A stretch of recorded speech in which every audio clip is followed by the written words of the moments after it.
तो दोस्तों अभी मैं शिशपाल सर से पूछता हूँ कि क्या राय, उनकी राय जानते हैं थोड़ा एक मुद्दे क्या पे। मिक्स कर रहे हैं पहले ये सिर्फ बताओ। बहुत सारे लोग ये सोचते हैं कि होटल लाइन में सैलरी नहीं है, सैलरी बहुत कम है, तो बंदे बाहर से आते हैं और उनको यहाँ पे सैलरी फिर कम मिलती है, ऐसा क्यों? सैलरी तो यार कम नहीं है, सैलरी प्रॉपर है, अच्छी है। हमारी सैलरी इतनी है कि हमें बाहर जाने की ज़रूरत ही नहीं है और हमें कभी ख्याल आया ही नहीं कि बाहर भी जाना है। और एक बात और है कि अगर कोई बंदा यहाँ पे कोई कॉमी 1 करता है तो उसे बाहर शायद कॉमी 2 ज्वाइन करना पड़ता है ना, अच्छी प्रॉपर्टी में काम कर रहा है कोई, और जो कोई वहाँ पे कॉमी 2 काम कर रहा है तो उसे यहाँ पे इंडिया में कॉमी 1 एक पोस्ट ऊपर मिलती है। हाँ, देखो वो डिपेंड करता है आप कौन सी प्रॉपर्टी में कर रहे हो। अगर आप बाहर किसी रेस्टोरेंट में करेंगे, यहाँ पे सोचेंगे किसी 5 स्टार में मैं आ जाऊँ, नहीं होता ना, नहीं हाँ। पॉसिबल। फिर तो आपको छोटे रेस्टोरेंट में हाँ, ऐसे देखना पड़ेगा, और फिर छोटे रेस्टोरेंट का मालिक तो तुम्हें सैलरी देगा नहीं।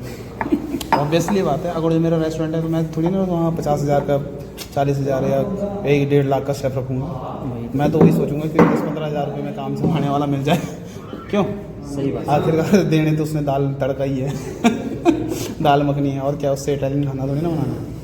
सही बात बोल रहे हैं आप। मैं तो ये बोलता हूँ करीब 5-7 साल अच्छे ब्रांड में इधर काम करो इंडिया में, हाँ, तब चले जाओ बाहर, तब तुम वापस भी आओगे ना, तुम्हें अच्छी सैलरी मिलती है। ऐसा कोई ज़रूरत नहीं है कि तुम्हें एक छोटे होटलों में कोई 10-15 हज़ार में काम करवाएगा। दुबई में तो हमारा बाजार बैठ ही नहीं रहा है। ऑब्वियसली बात है।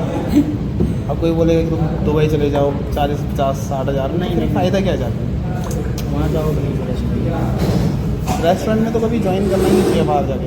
फिर आपको इंडिया में आके सैलरी नहीं मिलेगी, फिर आप रहोगे, लोग बोलेंगे तुम बाहर से आ रहे हो, तुम्हें सैलरी नहीं मिलती। बाहर से आने के बाद भी सैलरी मिलती है, बट डिपेंड करता है कि तुम किस प्रॉपर्टी में काम कर रहे हो और किस ग्रुप में काम कर रहे हो। सही बात। अगर जो अच्छा ब्रांड है, अच्छी प्रॉपर्टी है, तो तुम्हें अच्छा वो मिलेगा, यहाँ पे भी सैलरी अच्छी मिलेगी। वहाँ पे आप 1 लाख कमा रहे हो, आपको यहाँ पे 1.5 लाख रुपये भी मिल जाएगा। बट आपको नॉलेज होना चाहिए उस हिसाब का, है ना, उस हिसाब से प्रॉपर्टी में काम कर रहा हो बंदा तो ही मिलेगा, तभी पॉसिबल है। नहीं तो बहुत सारे बंदों को मैं देखता हूँ कि वो 25-30 हज़ार में ना दुबई या किसी ऐसी भी कंट्री चले जाते हैं। क्यों? वो सब पता नहीं यार कौन चले जाते हैं, मेरे को समझ नहीं आता। 30,000, 35,000, 40,000 रुपये में बाहर जाके फिर एक्सपेक्ट करते हैं कि हम इंडिया में आके अच्छी सैलरी मिलेगी ऐसी कि बस, तो वो नहीं होता ना। वहाँ तुम कोई लोग दोस्तों अच्छी कैटरिंग है, अगर कुछ नॉर्मल सी कैटरिंग है तो वहाँ बहुत सारे मेरे नॉन में ऐसे भी बंदे हैं जो सिर्फ रेगिस्तान है वहाँ पे दुबई या अबू धाबी साइड में, रेगिस्तान ना, वहाँ पे भेड़ बकरियाँ चराने वाले होते हैं, उनके लिए खाना बनाने के लिए गए हुए हैं।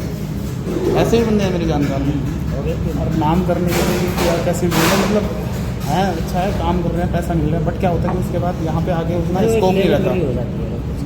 और हम एक तरफ से मजदूरी है जब तक वहाँ पे कर रहे हैं, यहाँ इंडिया में उसकी फिर वैल्यू नहीं है।